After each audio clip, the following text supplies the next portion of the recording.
Welcome, fellow armchair generals. This is Gamer1745 with my continuing playthrough of Hearts of Iron 3's Black Ice 11.2, and we're playing the United States for the very first time for me, and been interesting. I've definitely overbuilt compared to historically. Don't know if overbuilt in the game. With Naval Forces. Now, I wanted these naval forces to be useful, well, preferably, at the beginning of the war, as it were. But as we can see here, this Missouri here won't be available until 1944. And we might, just, I don't know where, I'm not saying it won't be useful at that time, but how useful will it be by 44? Now, Mr. Duck has asked, yes, what has happened, and just, again, I'll quickly explain it. Play balance in this game, if Japan stays at war with the Republic of China, Japan will build ground forces and try to deploy every single ground force that it can into China. And so by the time you get to, if you want to have a Pacific War happen, China will be Japan will be too bogged down in China, and it'll be a walkthrough, an easy thing, whether for the human or the computer AI. So they make it for if you're playing, if both are AI, if Japan is AI and China is AI, make it relatively easy for Japan to win against China, and normally they do. So China has won and set up the Republic of China Nanjing, which is their puppet government. So yeah, that has happened. Now they have earlier than December 41 have declared war. They had joined the Axis and spent until sometime in 41 at peace, but now they've joined the Axis, they joined the Axis, but they've now declared war against Britain. So they are pushing down here, they're pushing in the Dutch East Indies, but they've yet to declare war on the United States. So this is happening somewhat unhistorical. I think there needs to be some sort of block, either scripted or something, to keep Japan out of the Axis until, late 41, or just make sure they don't enter the war until late 41. It doesn't have to happen on, December 7th, but about around then, because there should be an event that will happen that will get them at war with the United States.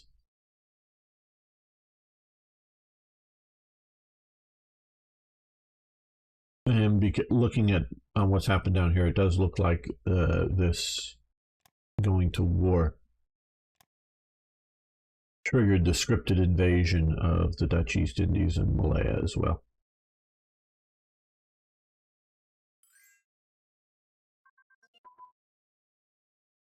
All right, supply organization.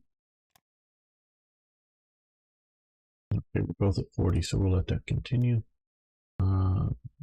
Yes. Yes, we'll sell some metal to Cuba.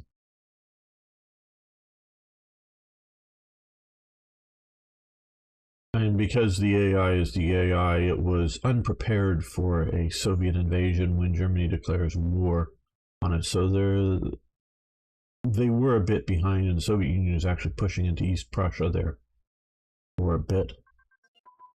But it looks as though the AI has gotten its forces moving this way. Good. Armored engineers. Okay.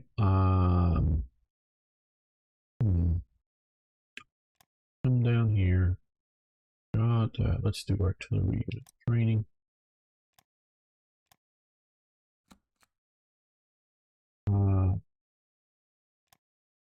Don't need that much reinforcements. Could use a little more supply production.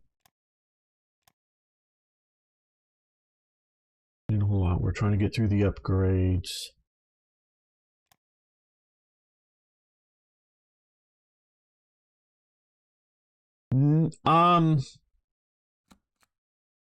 No Hearts of Iron for World War One. I know, well, there may be a mod. I'm not thinking of one right off the bat for World War One, but there might be a mod for World War One. There is Strategic Command World War One, which is a pretty good game. Not as detailed as Hearts of Iron, but it's pretty good. I do love Strategic Command World War One's some of their free DLCs. Two in particular. One is the Schlieffen Plan, or just the opening days of the war. It just covers this part of the map, and it's a divisional instead of like a core or whatever. It's a divisional based game. It just includes that, as well as the Ludendorff offensive, which again is just this part of the map, but a bit later. So those I highly recommend if you want to play a good turn-based. It's every 2 days is the length of the turn. A good turn-based divisional hex map-based World War One game on the computer.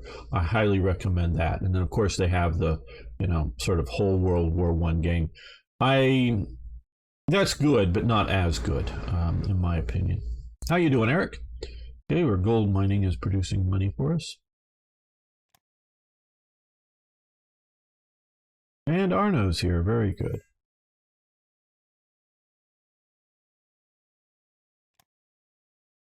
Did we give them fuel for money? No, not Finland. Finland is, we don't want to trade with Finland that much. Okay. Airborne unit training advance. That is right here. Okay, yeah, we'll let that continue. I don't think we have any paratroopers yet. Now, like historically, I do have a few divisions that are going to islands in the Pacific for garrisoning purposes, including the Philippines. But we're very, like I say, like historical, we're very behind on military developments. Well, good. I'll talk to you sometime. I don't really want to go into it now with your Eric's got his first gun. It's a rather old rolling block, Remington rolling block, Norwegian. You would know that obviously if you knew him well enough. But he's got his first one, and he's been researching it. And so it's really cool that he's got that. But he's doing the research, and I'll talk to him later on the details, because I do care, but I just want to keep going with this. And so okay, we got these guys coming back here, so we're getting some division set up to deploy.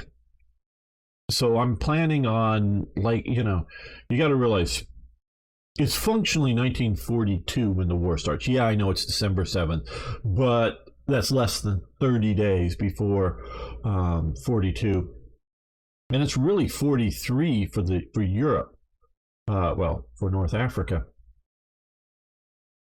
to really get going.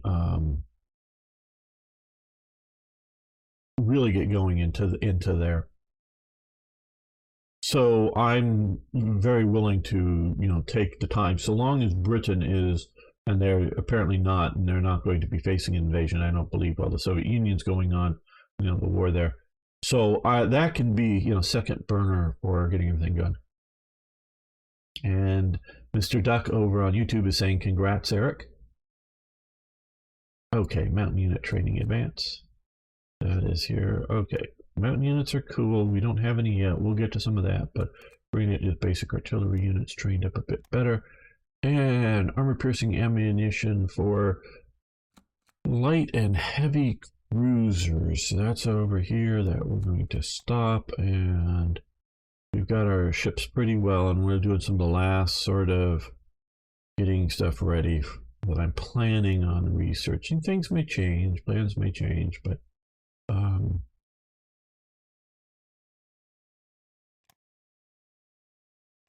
because I don't know how many more after ships we're going to build. But while we're still at peace here, we have these divisions. Just generic commanders in here. These are built as island defense because they have no transportation units. These have transportation units.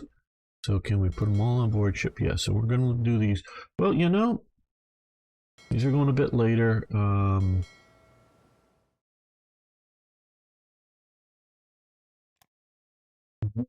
Clemson. Okay, Clemson class. We'll actually give them a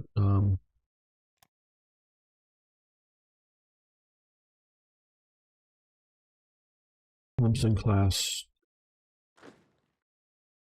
destroy. Oh no.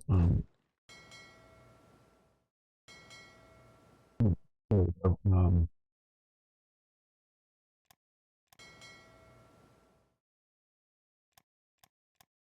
escort.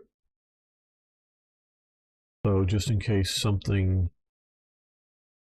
happens while we are going, I think our first stop will be over here on Guam. Rebase to Guam. And we'll leave 2 of the divisions there to help hold this island. And move the other 2 to the Philippines. Ah, hello, Arno over on Facebook. Yes, everyone. If you're watching, especially if you're watching later on YouTube, you can, if you're a Facebook person, check out the Facebook page. I'm streaming there live, hoping to get attract a few more people, and I'm also live on Twitter actually too. Rare materials, right? Yes, we'll accept that. As well as, of course, over on Twitch, which I have been multi-streaming on Twitch for a long time. Just trying to grow my brand. Okay, we got these guys. Oh, that's easy to transport. Well, we can send both back home to America. I don't know how much more we're going to send to the Philippines prior to the war breaking out. We do have some more units, divisions up here in San Francisco that we could send. But now we have the first corps here. Let's get a decently skilled. No, not Patton. Yeah, let's do Stillwell. We're not gonna. I'm not gonna put Stillwell out. I don't know what to say about Stillwell. Oh, I've read the biography of his, though some people have sort of criticized very much the biography as being out of date. Forget the author right offhand on Stillwell, who really okay, this division first. Move that to the first corps to the army. It's going to be an army operation.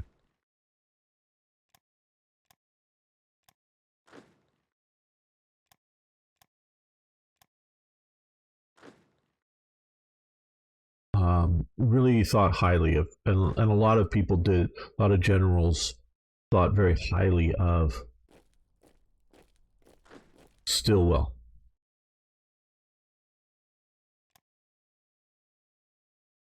So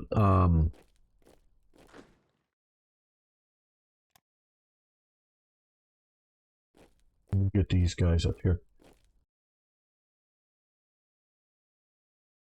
And he was instrumental in organizing up some of the American forces in California leading up to the war.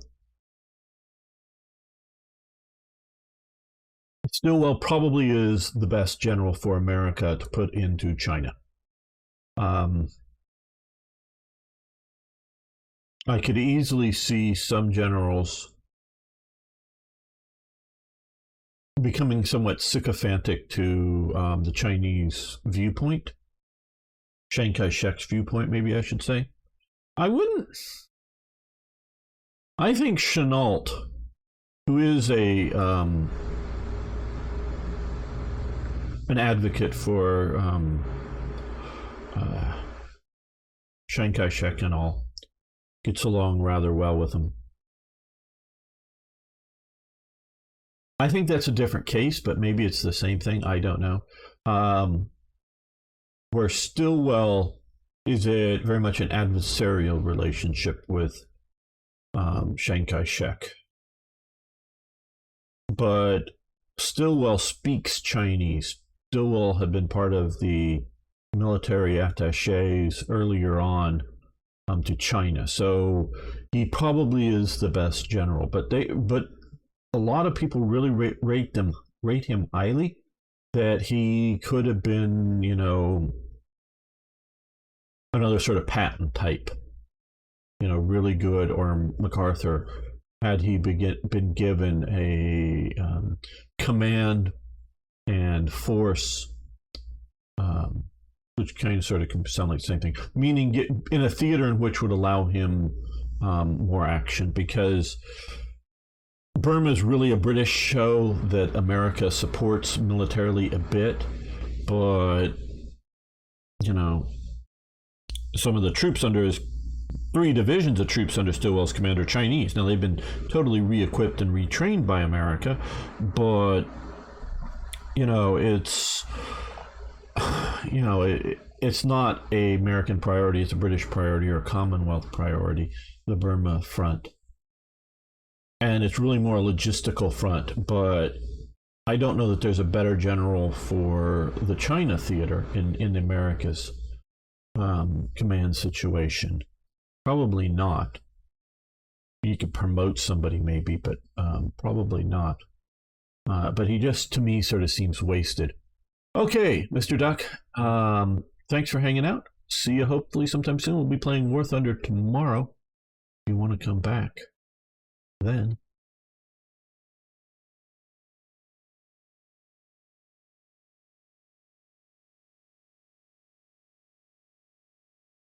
So we're not going to do that. And because if we were to put Nimitz in charge out here in the Pacific High Command, which is basically what he is, he has very, very poor skill level, or his ground version of him has very, very poor skill level, I should say, not his naval version. So it would unduly, okay, let's, maybe I have to attach another unit to there. Okay, well,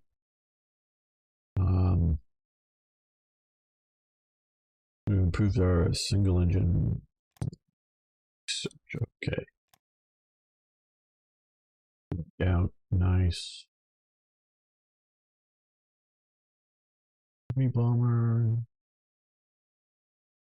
We haven't even started building heavy bombers, so I'm thinking maybe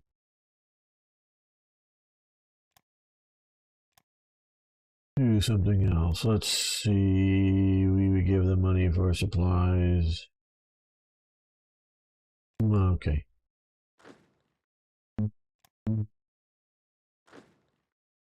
I'd like to get that.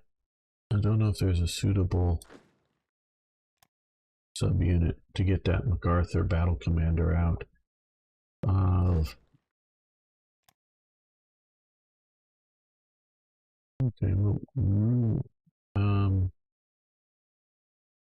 when we have some more transports, we'll see about sending in a few more units. Almost got the Washington Division, the 110th.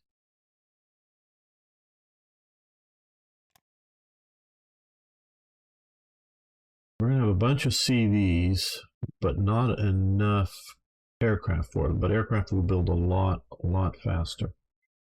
So I'm, like I say, I wanted to get my ships out early to be useful and not coming in late in the Pacific War. Was the slower units who made it? Yeah. Okay.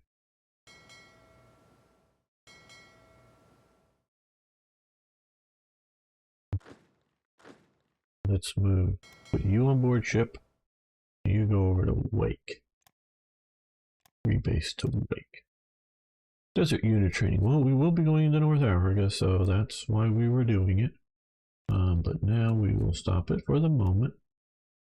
And shift it over to direct fire unit. Hey, Arno, can you pop over to YouTube and delete the bot messages? I thought YouTube was trying to fix this crap. I heard they sort of had. Maybe I have to go in and change a setting or something, because I did hear something about that.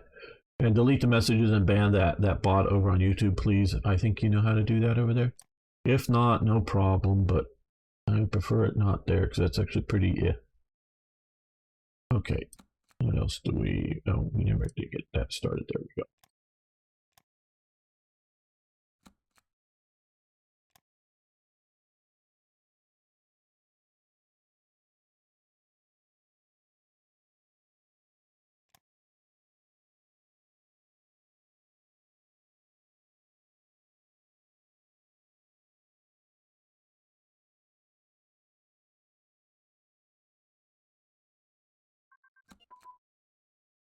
Okay, carrier crew training, damage control. Okay. So, 43. Where is carrier damage control you're currently up to?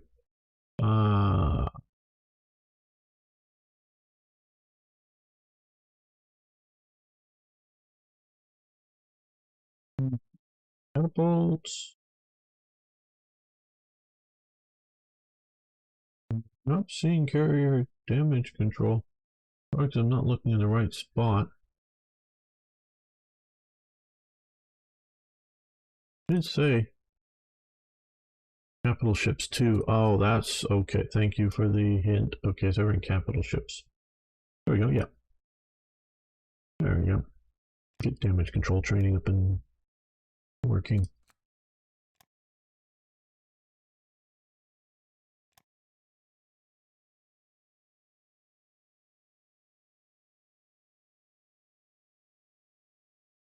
Seeing some Japanese moving around out here.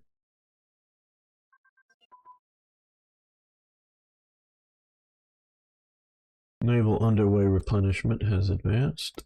Good, that will be very useful. And we're going to let that continue. We want to extend our range of operation as much as possible. Well, they're right down to the siege of Singapore for this Japanese advance. Okay. Armored engineers, yes, we want that. Lost the renown. Yes, Haiti, you can have some metal. And okay, well, I guess France wants some money.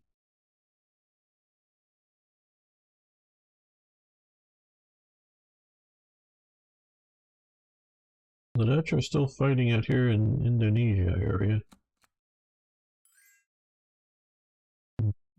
Yes, I hate this part. Mod. Yeah, it's becoming, I've been hearing, I'm not a big enough channel to normally get noticed by these bots, but thanks, Arno.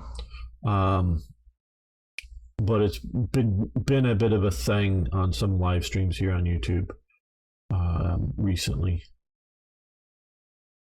Yeah, we'll pay them. Yeah, we're getting it. Hey, ZZ, how you doing?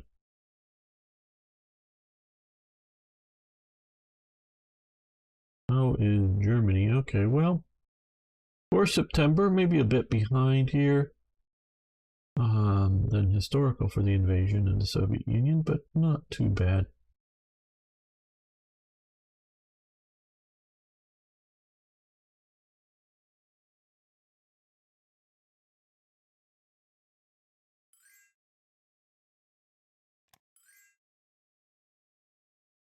Ah, Crusader Kings 3. Good game.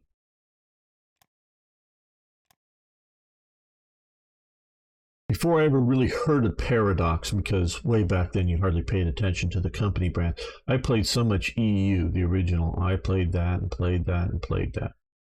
But Crusader Kings, I've not really played much. I mean, it's a good game. I've got Crusader Kings 2, but not really played much of it. Yeah, I'll trade rare materials. But okay, they've lost their repulse, but I do think it is. Yeah, combined two of my favorite genres, strategy and RPG. Yeah, it does have a fair amount. I really wish they would have done Imperator Rome better. It was when they finally abandoned it. That was about the time. That's about how it should have been at release. Because I understand maybe better than most people that if you're going to make a game rich in details, it takes time, and time equals money with programmers, and even a company the size of Paradox, they've got to show an income. So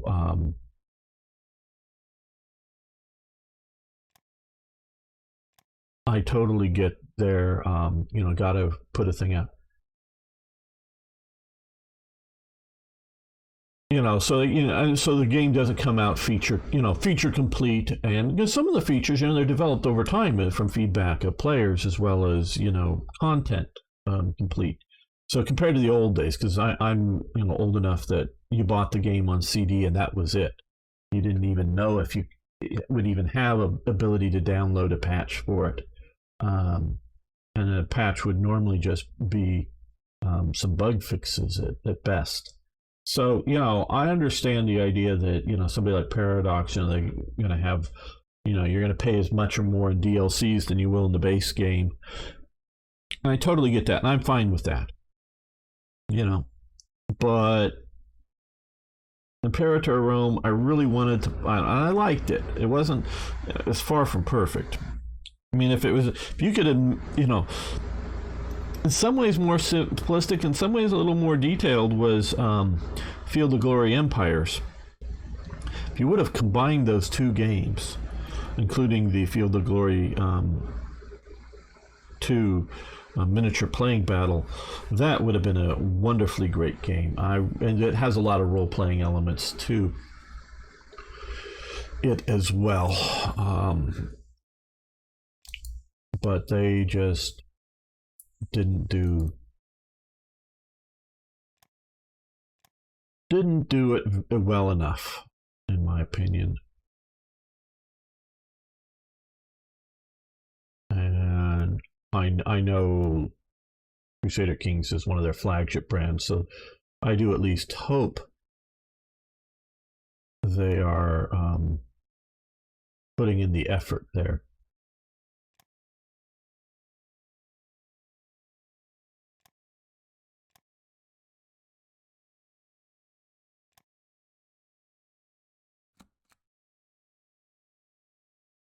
Let's do infantry.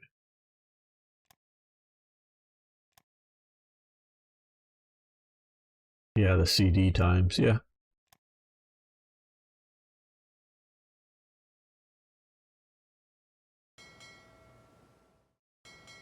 I have somewhere.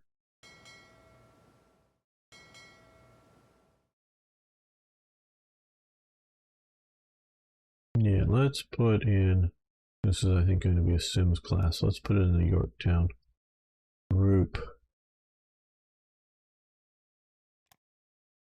Put some better destroyers in here, maybe get out a few of the older ones.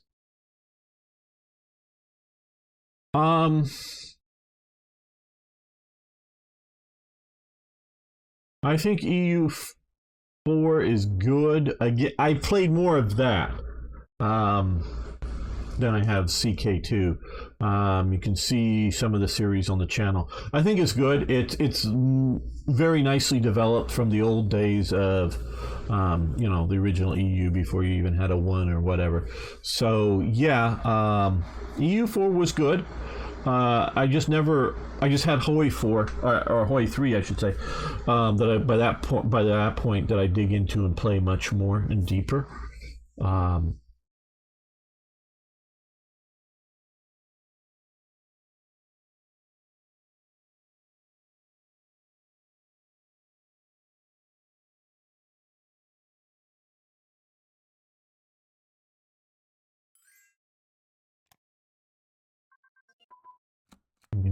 Yes, we'll do that. And airblade base blueprints.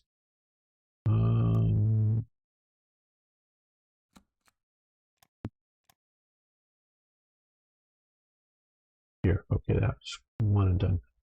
Well, good to hear that you're going to keep working on CK.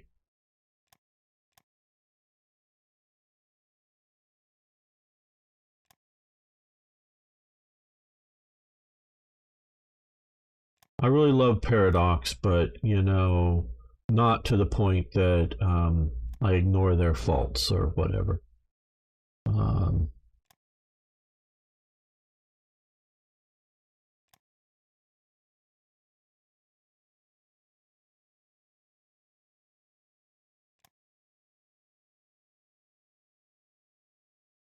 I really wish they would get back to making a World War II game. And that would be my favorite, but unfortunately they've turned Hoi 4 into EU 20th century or early 20th century or whatever you want to call it. And I know it's based a lot on player desire because their player base is a EU CK player base, and they want to do restore the Ottoman Empire or restore the Austro-Hungarian Empire, and in 1940 something, and so I understand they're sort of just meeting players' desires, but there's some of us that would really love a good, detailed World War II game that's based somewhat in reality. We're going to get these guys over to that, and then we'll get rid of some of their,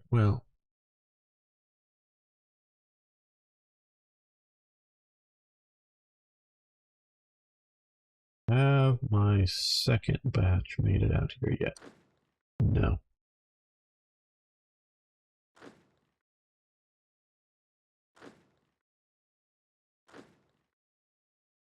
An official rule that we can't release a Grand Strategy game without Byzantine Empire. Well, okay, I get the idea, and I don't hate that idea. It's just I wish you would do the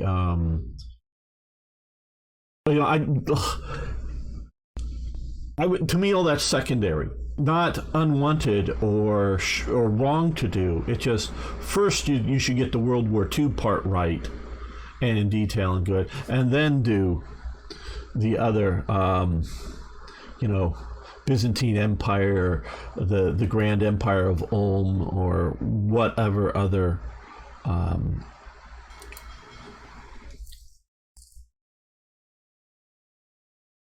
Clemson class destroyers, whatever other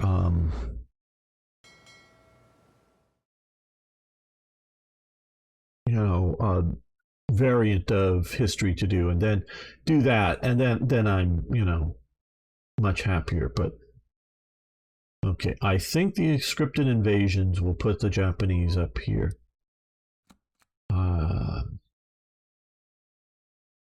Military police advance. We'll shift that over to mobile unit training. Okay, so we just had some more destroyers. Okay.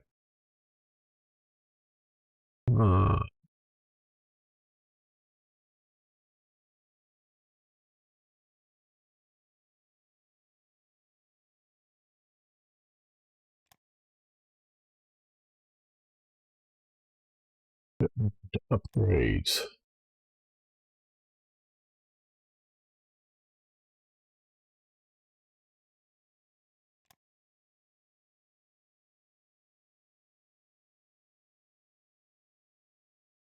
We're going to have ready to go, and I don't know if they're going to script in a damage of Pearl Harbor here, even though of course we've moved our ships out of Pearl Harbor.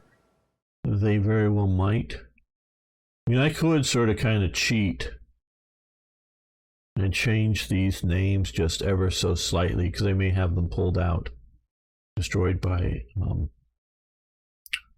it would only be by name, like the Arizona and whatnot. So we'll see. But I've got each of these two battleship divisions here, each with a light aircraft carrier with one air group, so they constantly have CAG. And then now we have one ready to go carrier group with decent amount of escorts. Going down to the Yorktown.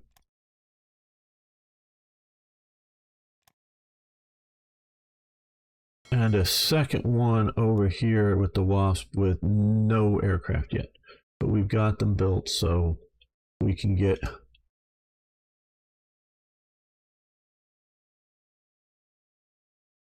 that done. Okay, FDR fireside chat. The Navy Department of the United States has reported to me that on the morning of the September 4th, the United States destroyer Greer, proceeding in full daylight towards Iceland, had reached a point southeast of Greenland. She was carrying American mail to Iceland. She was flying the American flag, and her identity as an American ship was unmistakable. She was then and there attacked by a submarine. Germany admits that it was a German submarine. The submarine deliberately fired a torpedo at the Greer, followed later by another torpedo attack, in spite of what Hitler's propaganda bureau has invented, in spite of what any American obstructionist organization may prefer to believe. I tell you the blunt fact that the German submarine fired first upon American destroyer without warning and with deliberate design to sink her. There's no act of war when we decide to protect the seas, which are vital. Okay. Now, hey son, how you doing? Good to have you here, my friend. Okay. So basically what out here is where this happened. These maps are not correct, obviously, but the whole Mercator projection map isn't correct that we use, but still doesn't matter. It's out here.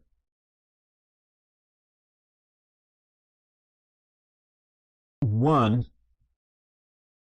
because of history, World War I particularly, it is entirely stupid for a German submarine to be shooting at an American ship, period. It is entirely stupid. The only thing if I were the Nazis, and looking at it from their perspective, I would have made it super clear. Do not fire torpedoes at any American ships. I would not want to get the Americans into the war if I could help it. One. And two, if they're going to come into the war, make it look like the American decision to come into a foreign war, as opposed to we're attacking America, so they're just defending themselves, so they're coming in and invading. So don't shoot at an American ship. Now, just because there might be a movement to flag every ship or hire American flag ships to take supplies to Britain, I would definitely give it something like, I'm zooming in here, an exclusion zone, with the caveat of a known corridor to Ireland. Sail along, through here to Ireland. If you're an American ship, nothing will happen to you. And some sort of known corridor to, down to Spain, Portugal, the Mediterranean, and whatnot, so that if they're, coming along a certain path, and of course I would also have to insist upon no American ships to be anywhere around any British convoys. So if there's a convoy out there, don't be near it. Wherever that convoy is, don't be near it. So it doesn't look like you're part of it. You're not in the middle of it. You're not on the outside of it. You're just, you got to sort of come up and say, I'll get to your question in a moment, son. So it can't be part of it. Now, I do know the Americans, these destroyers, were not, to the best of my knowledge, attacking any German submarines. They were, however, they did occupy Danish territory up here in Iceland and Greenland,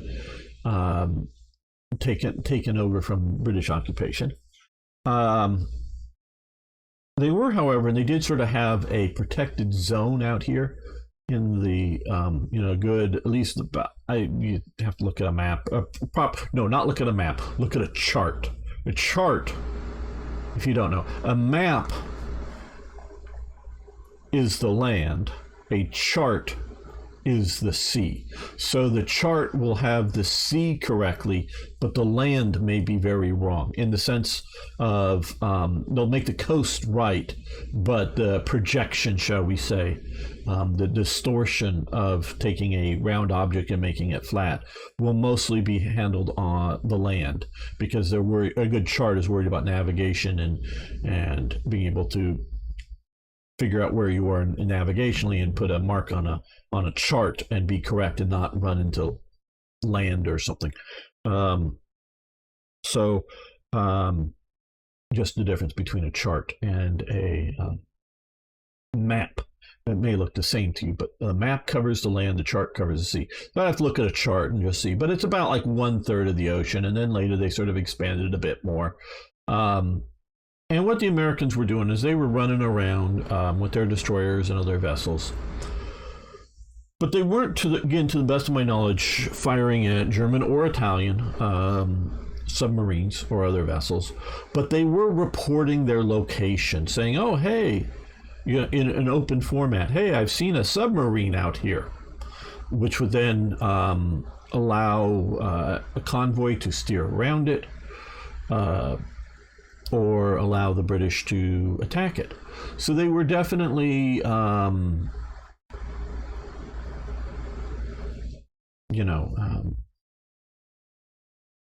biased and supportive of the Allies in a material sort of way. But even all that being true, I would make sure, and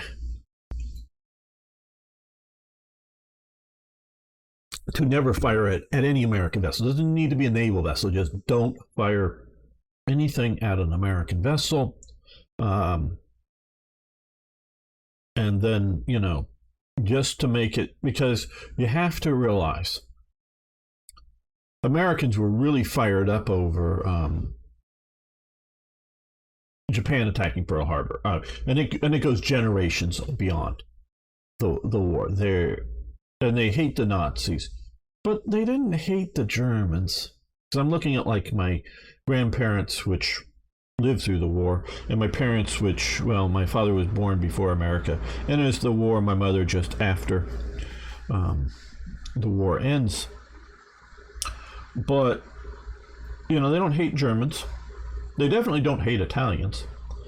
But man, they still had, not hatred for the Japanese, but they still had a serious sort of anger, shall we say, anger would be a good term, with the Japanese over Pearl Harbor.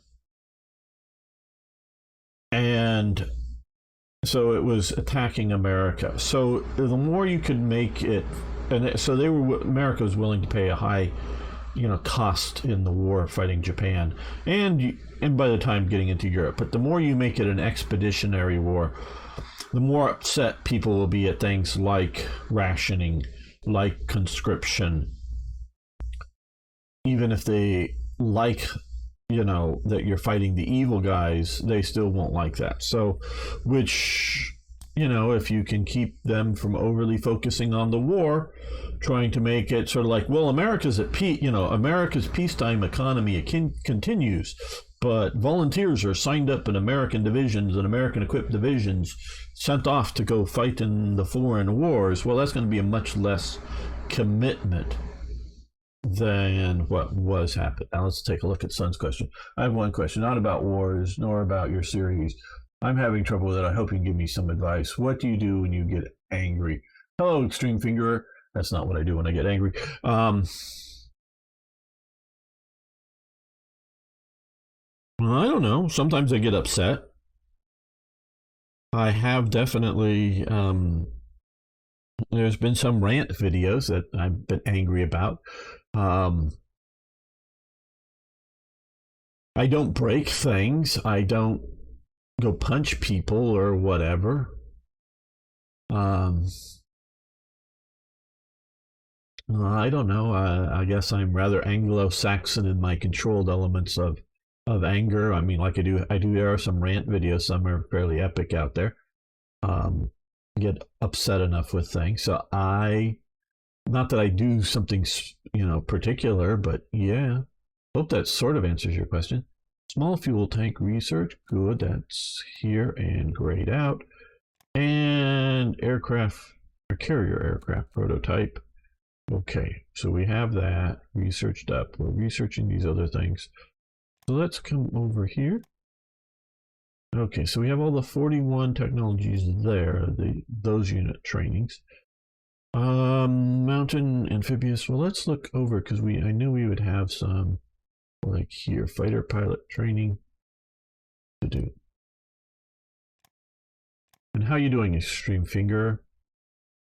And what is this? Columbia. Yes, you can have some energy.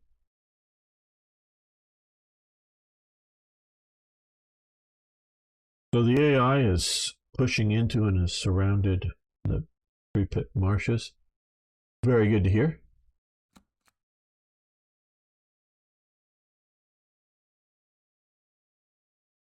I think the Germany AI has a better, easier time than human AI because they seem to be doing fairly well. Oh, so we do have Constructive Pentagon. I thought the Pentagon was mostly a late war kind of thing until recently. Somebody pointed out to me. That is a cool image of not how the Pentagon actually looks, but I guess how it was originally designed to be. The present time has come for us to centralize our military planning and operations. We propose construction of a new general headquarters for all branches of the military. The Pentagon is the headquarters of the United States Department of Defense. Well, at the time, it would have been Department of War, located in Arlington, Virginia, which is literally just across the river from Washington, D.C. Just not enough room in Washington, D.C.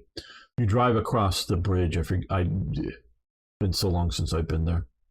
And the Potomac is one side or the other. You drive across the bridge of it, and you're right there at the Pentagon. So it's virtually in Washington, D.C. The symbol of the United States military as often Metro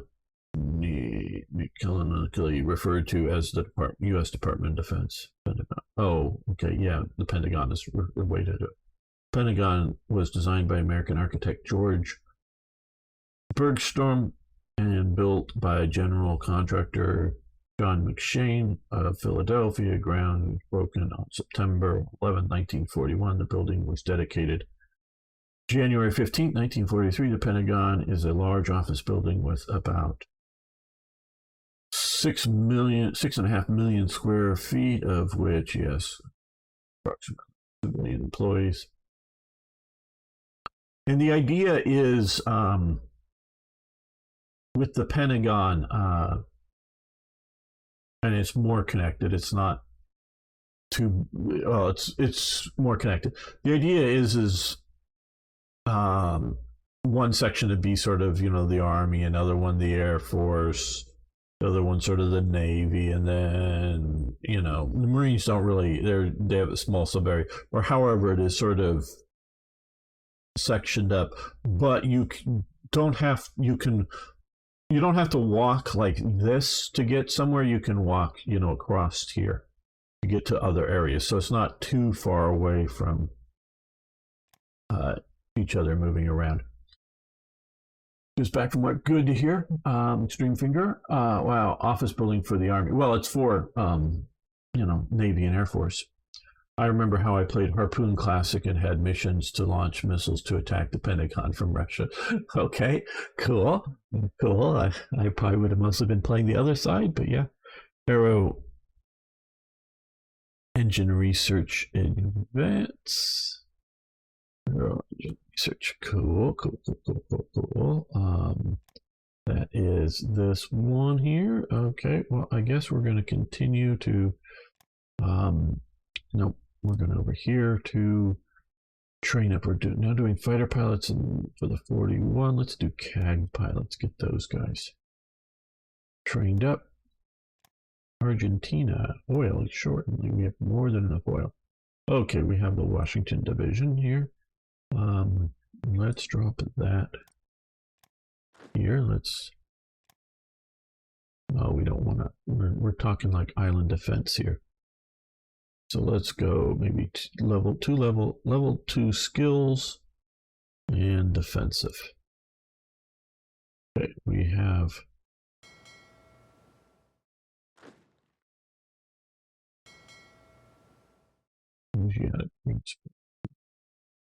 well,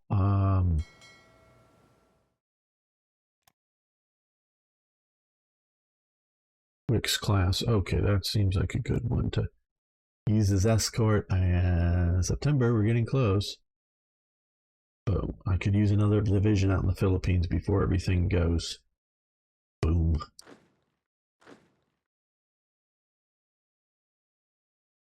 Okay, I have one. Oh, we have the one that's moving. They're coming back. They're slow. They're coming back quick. They took the.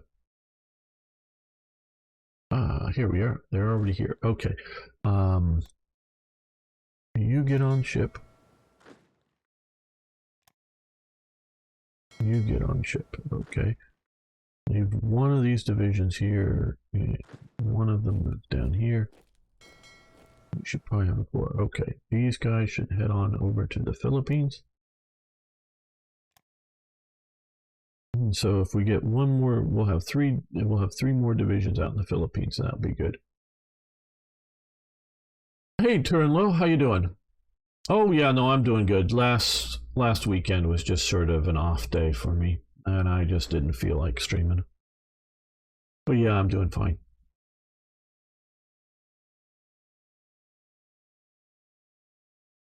Okay. These.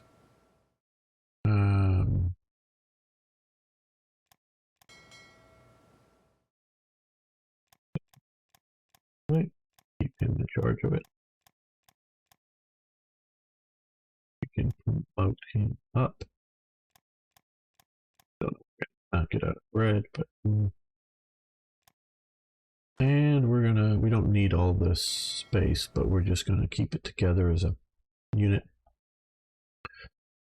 If things get weird, having more ships to sink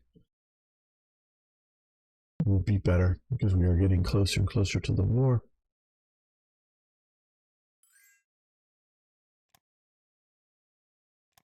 It's the energy Ireland. Okay, well, the British are still holding out in Singapore. We've got the southern half of Sumatra, the Japanese do, and all but a few pockets here. Looks like, are they doing an invasion or just what? I don't know. Trying to get into Batavia there. Maybe they're just going over down south. I guess that's all they were doing. The Japanese are doing there. They might have too many divisions. There will be, or should be, a scripted invasion here of the Philippines. It will be strong enough to deal with the Philippine forces, but we're going to have ours there as well, and in some level of strength. Well, this is where the actual invasion took place. The original plan was that if an invasion was going to happen, MacArthur was going to move the forces, the Philippine and American forces, to the Bataan Peninsula. Eric's recently, we've been doing, if you care to join us on our Discord channel, my Discord server, I should say. We skipped this last Friday, but we've been doing Friday evening European time movie nights, various classic, really good movies that a lot of you young people have not watched. We recently watched They Were Expendable and Back to Bataan, which sort of covers the Philippines, to some degree, Philippines campaign. And so they originally planned to, and the bay is a big bay. There's the island of Corregidor in it. There's another island that was just a clump of rocks that they poured a bunch of concrete over and maybe blasted off some of the rocks to create a concrete battleship that's called Fort Drum, that's still sitting there to this day. That basically, between the guns on Corregidor and the Fort Drum, which are battleship turreted guns, controls any access coming in and out of Manila Bay. You very well might be able to get submarines or something past it, but you're not getting much else past it into Manila Bay. And Bataan is the northern peninsula of it, and it's very defensible. MacArthur, I don't know the details, but sort of at the last moment when the early word of the invasion was going to happen up here, he decides to go up and meet it. Now, he's gotten some reinforcements. There's some Stuart light tanks that were sent in, some other recent arrivals, and silly things like the Stuart light tanks. Although there were like 37 millimeter high explosive rounds in the Philippines, but whoever was in charge of the ammo depots wouldn't release, before the war starts, wouldn't release the high explosive ammunition to the tank units. They only had AP rounds. So when they go up to fight the Japanese, but the AP round, shooting an AP round at an enemy position isn't very good, because it just sort of goes vroom. And if it hits somebody, sure, but it doesn't explode. Now, depending on what you hit, it might cause secondary fragmentation of whatever, but not very good. Had they had even the high explosive rounds in it, so the whole campaign they did not have high explosive rounds, and it's because, I think if I remember correctly, the 37 millimeter rounds that were around or something belonged to the infantry or to the artillery, and they were the tank corps.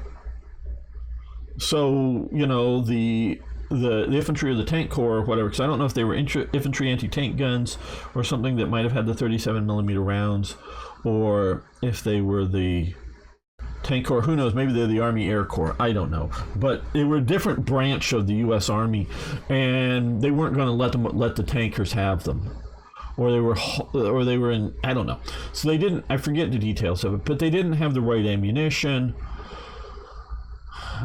So basically, so they've sort of been reinforced. MacArthur rushes the forces up to confront the Japanese here. Well, they fail, and all the Stuarts basically break down or get knocked out or whatever, and there's just a handful of them, and they end up being pathetically badly used, and they end up falling back to Bataan Peninsula and a sort of fortress thing. Now, again, and I'm sure I'll mention this in other episodes, they had a huge supply depot outside of Manila. Okay, so you can sort of picture Manila's here. I mean, picture this. There should be a big sort of harbor here, and it's sort of a peninsula like here that would, be drooping down to the south, and they set up fortifications to the north of it. Well, in the evacuation of getting all the stuff down, all the people back down from the north, and all the people out, the military complexes out of Manila, and they literally forget to empty the warehouses, or the guy in charge of doing that just splits, out from Bataan and takes his people and doesn't call for help. So once MacArthur sort of shows back up, because he's leading the campaign and up in the north, it's too late. They've left all of their supply, so they have very little food, very little ammo. They could have held out. At the time and the way the Japanese were attacking, they could have held out much longer. Now, would it have been enough for them to, raise the Arizona off the bottom, which still, of course, on the bottom of Pearl Harbor, get the battleships back into service and get the carriers out and escort a big relief force? Probably not. But it very well could have been months and months longer of a siege campaign had they moved the supply depots in time, but because of the change of it. So what I'm planning on doing, because I did with the mod, and I did have it in here, I do add to Manila some fortifications to represent Corregidor, represent Fort Drum, which is some of the naval stuff here, as well some of the landward side, because those big guns can turn around and shoot at the land, unlike some of the coastal defenses in Belgium, I know, around Dunkirk, could only shoot out at sea, so they couldn't turn them around and defend Dunkirk or some of the other coastal ports that could have been used.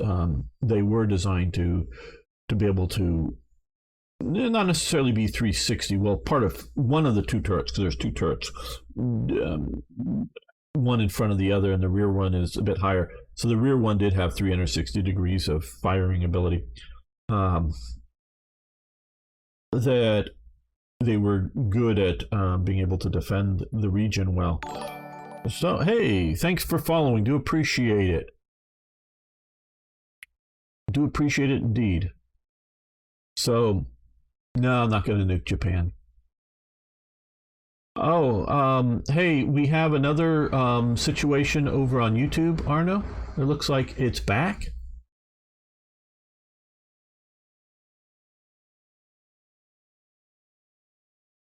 So I don't know. Maybe there. I don't know. No, I don't know if there's any other than squashing it. I don't know if there's anything more you can do, but I can go and try to deal with the settings. There is supposedly a new setting for hold for suspicious posters or something that's been announced in just last day or two. Need to sort of go in and look at that. So I do have a fortification here, but I'm trying to have enough divisions here and ready to defend the ports. So there'll probably be a scripted invasions. They very well may land some of these other places, but we'll have some fortifications here. So I'm trying to hold Luzon, which is here, I believe, if I get that. This is boy, I forget. I'm probably gonna say it wrong. Whatever. Some of the Philippine island names. I do sort of know them, or knew them in the past. And so we're trying to get our forces into the region to be ready. Okay, commander decision making. So we're training up our naval commanders to make better decisions, and we're going to continue that. That's just a 1940 technology. You can get Nightbot set up. Yeah, well, I need to do that for, and I would like your help someday on it. I know we've talked about it before. I just haven't followed through with you for Twitch, but I don't think Nightbot works on YouTube. I don't think. I'm not sure, but I don't think. So, okay. Where is our... They're around here. Okay. Flying boat naval bomber prototype. Thank you, Arno. Thank you. Okay, that should be grayed out. Yes, good. That's allowing us to switch the research over to fighter ground crew and carrier deck crew. training and gun turrets advance, and that should be over here. And we lost our research bonus boost, so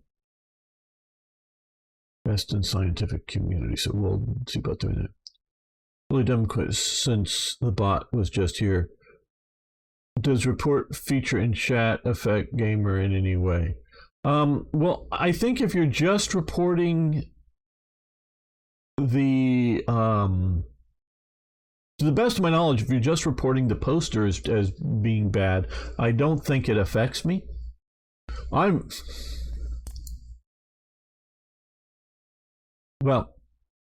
The live stream's gonna keep going, but I'm gonna end this episode here.